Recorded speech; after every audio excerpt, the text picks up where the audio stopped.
Wabarakatuh. Waalaikumsalam warahmatullahi wabarakatuh. Kami dari SMA IT Alfitia nih Kak.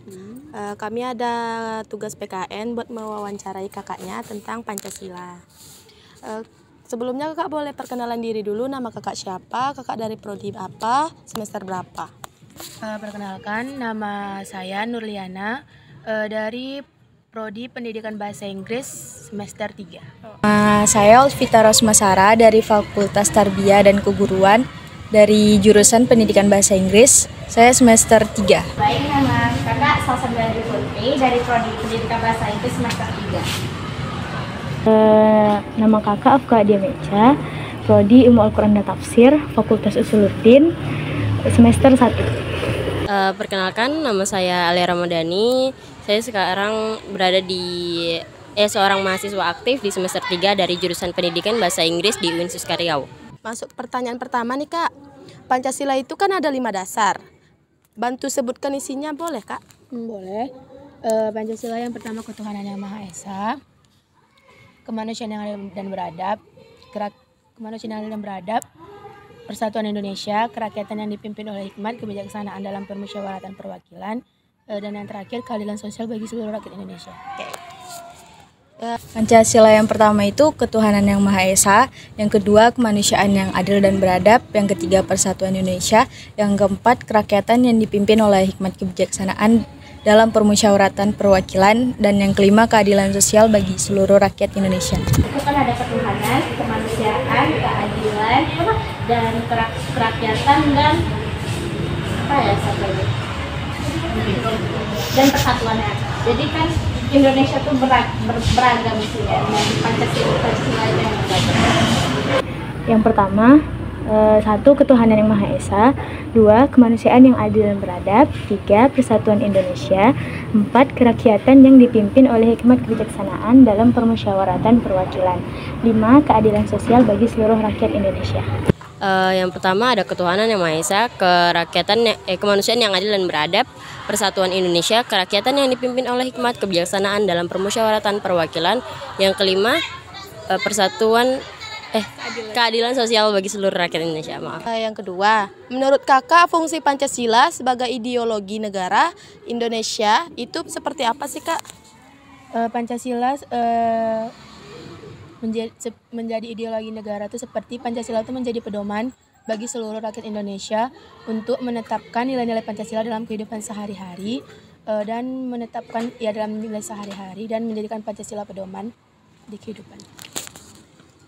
Menurut saya fungsi Pancasila sebagai ideologi negara itu adalah sebagai pedoman untuk masyarakat Indonesia sendiri, sebagai landasan juga bagaimana rakyat Indonesia harus berperilaku baik sesuai dengan nilai-nilai yang ada dalam Pancasila. Sebagai ideologi negara tentunya itu sangat mencerminkan tujuan dari negara kita itu sendiri, karena tujuan negara kita itu kemerdekaan yang berarti ada persatuan, ada kemanusiaan, ada keadilan dan tentunya di Indonesia warganya juga mempunyai Tuhan yang diwajibkan mempunyai satu agama. Pancasila ini kan merupakan dasar dari negara Indonesia, yang mana hukum yang ada di Indonesia ini harus berlandaskan dengan Pancasila.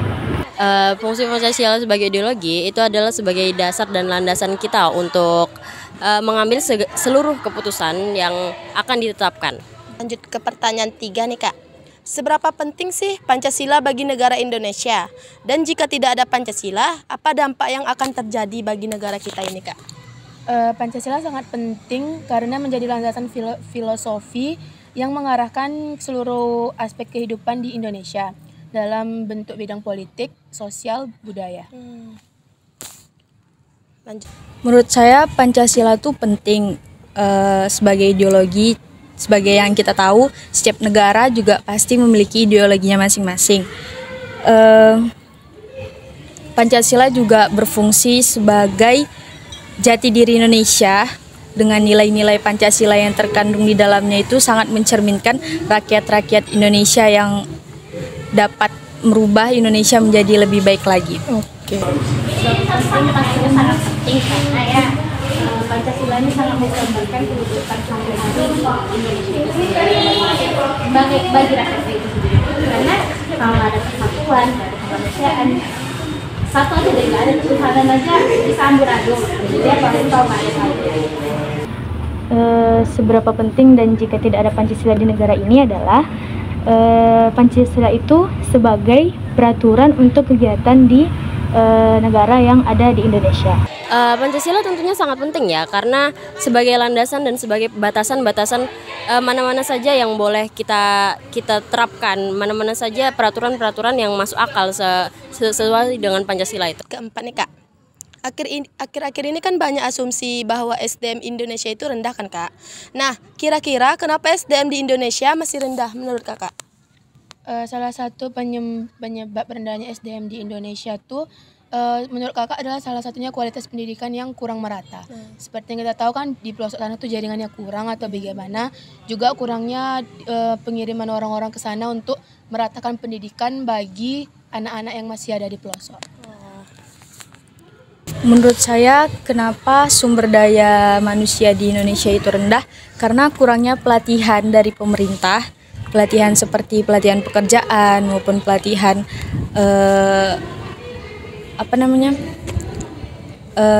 skillnya sendiri, atau mungkin dia belum menemukan skill dari masing-masing diri dia sendiri. Banyaknya pemikiran doktrin dari negara luar ke Indonesia itu kayak nggak sekolah apalagi itu mereka mudah ke doktrin, jadi sangat mempengaruhi kualitas SDM itu di Indonesia. Yaitu sikap tidak tanggung jawab, kurang toleransi, dan kurang kesadaran HAM. Menurut saya sih mungkin banyak ya orang-orang dari kita itu menerapkan kebudayaan barat kayak child free, jadi angka penurunan kelahiran, terus ada juga yang berpikir kayak merit is scary gitu-gitu kan. Nah, itu mungkin bisa jadi patokan sih kenapa SDM kita jadi rendah gitu. Kelima Kak, menurut Kakak bagaimana peran Pancasila dalam menghadapi tantangan globalisasi? Pancasila dapat menjadi benteng untuk menjaga identitas nasional dalam menghadapi arus globalisasi dengan berpegang erat dan menetapkan nilai-nilai Pancasila bagi kehidupan kita masing-masing. Peran Pancasila dalam menghadapi globalisasi, menurut saya Pancasila sangat berperan ya, terutama untuk menjadi tameng dari budaya-budaya luar yang masuk ke Indonesia. Pancasila dapat menjadi tameng untuk menolak ajaran itu, ajaran yang nggak sesuai dengan kepribadian bangsa Indonesia sendiri.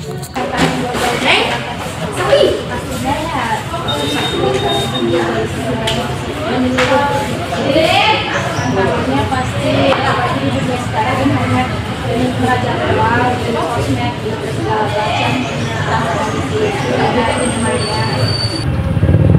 Menjadi ukuran, maksudnya menjadi aturan untuk mengkritis pengaruh globalisasi. Peran Pancasila tentunya sangat penting. Globalisasi ini kan perpindahan ya antara budaya satu ke budaya lain gitu. Jadi tentunya dengan kita berpegang teguh dengan sila-sila yang ada di Pancasila akan membuat kita tuh terjaga dari budaya-budaya luar yang tidak baik gitu. Keenam, kenapa pemungutan liar masih banyak terjadi akhir-akhir ini Kak? Pemungutan liar masih marak terjadi karena adanya kelemahan dalam penegakan hukum, kurangnya transportasi, dan adanya celah dalam birokrasi dan dimanfaatkan oleh pihak-pihak tertentu. Menurut saya, kenapa pemungutan liar banyak terjadi itu karena kurangnya tegas dari pemerintah, atau masih banyak aparat-aparat yang korupsi, yang masih main belakang. Menurut saya faktor utama itu kurangnya taat akan aturan, kurangnya kesadaran diri sendiri. Pemungutan ya. Terus juga ini pemungutan ya, biasanya dari itu biasanya karena tidak ada kedisiplinan dari pihak pihak pemerintahan itu sendiri membiarkan orang melakukan Karena mungkin karena penyalahgunaan wewenang. Nah, itu dikarenakan karena kita masih bukan masyarakat yang tingkatnya itu sejahtera ke atas gitu. Maksudnya masih banyak masyarakat yang tentunya dia tuh masih kurang kecukupan untuk memenuhi kebutuhannya. Yang ketujuh nih Kak, menurut Kakak langkah apa yang harus dilakukan pemerintah terhadap aturan parkir ini Kak? Menurut kakak pribadi ya, kalau misalnya parkir tuh memang penting untuk menjaga kendaraan kita kan, kita saat berhenti atau berbelanja. Tapi ada kalanya juga pihak yang memiliki toko tuh bekerja sama dengan si tukang parkir, karena kan bisa terjadi tuh misalnya dia di seberang tukang parkirnya, tiba-tiba kita di sini dia tuh lari hanya untuk demi mendapatkan 2.000 padahal dia nggak menjaga kendaraan kita. Jadi menurut kakak setiap toko tuh harus memiliki satu tukang parkir yang memang benar-benar diketahui dan benar-benar mau menjaga kendaraan yang berbelanja di toko dia. Oke. Menurut saya pemerintah itu harus memberikan lahan parkir yang memadai agar tidak, kan kalau parkir sembarangan tuh termasuk pungutan liar juga kan. Kalau misalnya ada tukang parkir yang datang tuh termasuk pungutan liar dan dilarang. Jadi menurut saya tiap-tiap lahan parkir itu dibayarkan sesuai tokonya sendiri.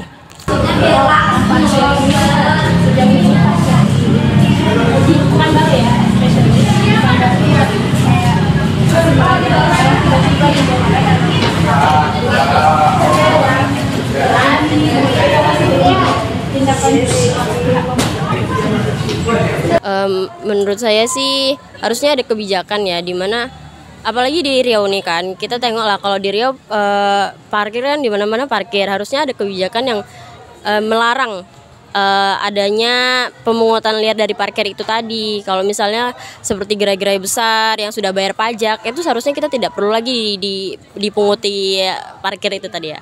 Pertanyaan ke-8 nih Kak. Kak, boleh sebutkan masalah apa saja mengenai HAM yang terjadi di Indonesia Kak? Masalah HAM di Indonesia itu meliputi pelanggaran kebebasan berekspresi, kekerasan terhadap mayoritas, penahanan tanpa protes hukum yang diadili, dan kekerasan dalam rumah tangga. Masih ada kasus-kasus pelanggaran HAM yang kayak gitu yang masih sering kita jumpai di Indonesia. Oke.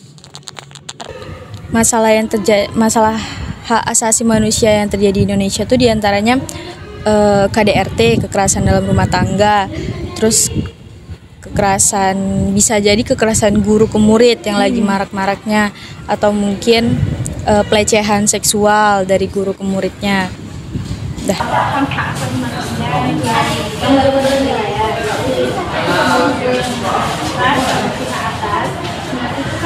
memengaruhi hak asasi manusia di bawah.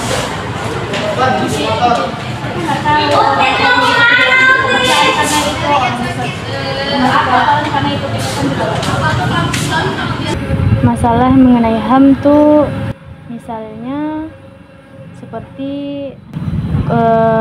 banyaknya pengangguran, kurangnya lapangan kerja, terus kayak rendahnya toleransi terhadap sesama kita. Hak asasi manusia ya, banyak terjadinya kesenjangan sosial sih kalau yang kita lihat sekarang ya, kayak yang di kota makin maju, yang di desa makin melarat gitu-gitu sih. Pertanyaan 9 Kak, apa sih faktor yang menyebabkan terjadinya pelanggaran HAM dan boleh berikan solusinya Kak? Faktor terjadinya HAM di Indonesia tuh mungkin gara-gara lemahnya penegakan hukum di Indonesia, terus korupsi, ketidakadilan sosial, dan kurangnya kesadaran diri. Dan untuk solusinya mungkin lebih menetapkan kesadaran diri dan menerapkan nilai-nilai Pancasila dalam diri kita sendiri agar tidak terjadinya kekerasan HAM selanjutnya. Oke. Mungkin faktor yang menjadikan adanya pelanggaran hak asasi manusia di Indonesia itu diantaranya lemahnya penegakan hukum, korupsi, ketidakadilan sosial, terus rendahnya masyarakat tentang hak asasi manusia, kurangnya edukasi tentang hak asasi manusia sendiri. Solusinya itu mungkin dari tingkat-tingkat pendidikan rendah itu kita udah diajarkan bagaimana caranya menghargai sesama manusia, memberikan hak apa yang harusnya didapatkan dari manusia sendiri.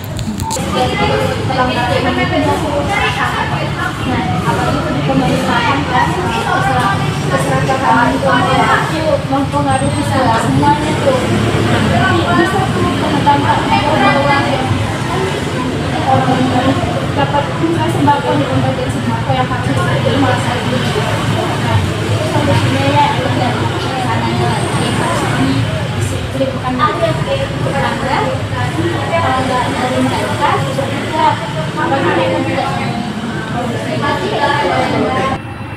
seperti pencemaran nama baik, main hakim sendiri, serta diskriminasi negara.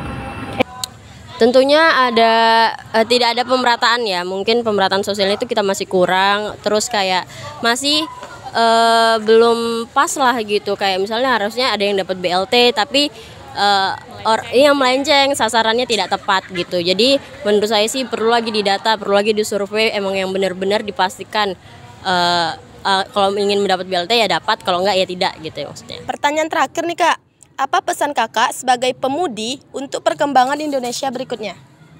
Sebagai generasi yang sekarang nih, untuk pesan Kakak pribadi untuk Indonesianya, semoga kita mahasiswa ataupun adik-adik sekalian bisa menjadi pemudi yang baik untuk generasi kita, seperti yang kita tahu generasi kita sekarang seperti apa. Semoga kedepannya menjadi lebih baik dan tidak ada lagi pelanggaran HAM dan kasus-kasus lainnya yang seperti kita ketahui sekarang. Pesan saya pribadi sebagai pemudi untuk perkembangan Indonesia selanjutnya itu kita lebih aktif untuk memajukan Indonesia dengan semangat inovasi, kerja keras, belajar tekun, dan kolaborasi untuk bisa membawa perubahan positif yang ada di negara kita sendiri.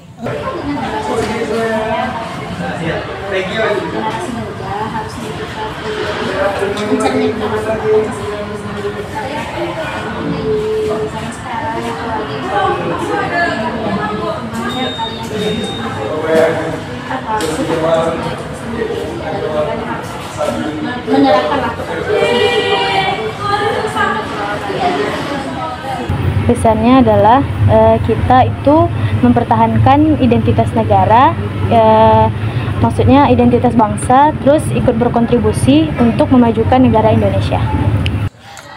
Kalau kita sih menurut saya ya kita harus sama-sama membangun bangsa kita, harus sama-sama peduli dan sama-sama menjaga. Apabila kalau misalnya nggak bisa berperan penting, jangan apatis, jangan diam saja, lakukanlah sesuatu gitu. Makasih ya Kak, semangat kuliahnya Kak. Oke, makasih ya Kak, maaf udah mengganggu waktunya. Sama-sama. Makasih ya Kak.